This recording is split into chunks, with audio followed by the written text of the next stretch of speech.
ఒక టైంలో నాకొక చిన్న డౌట్ ఉండేదండి. నాకు ఇది సూట్ అవుతుందా?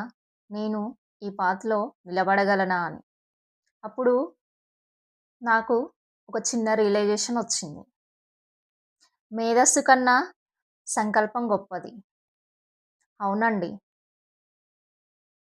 అమోఘమైన తెలివితేటల కన్నా చేపట్టిన పనిని ఎలాగైనా పూర్తి చేయాలి అనే పట్టుదల పవర్‌ఫుల్. నేను కూడా అదే నేర్చుకున్నాను.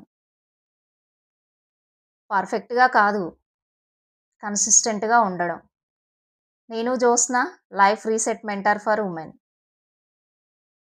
ఇప్పుడు నేను నా లైఫ్‌లో ఇంపార్టెంట్ కాని వాటిని తగ్గించి, నా లైఫ్‌లో నిజమైన వాల్యూ ఇచ్చే వాటిని ఎలా చేసుకోవాలి అని నేర్చుకోవాలి అనుకుంటున్న వుమెన్‌కి గైడ్ చేస్తున్నాను. Follow for more. Thank you for watching.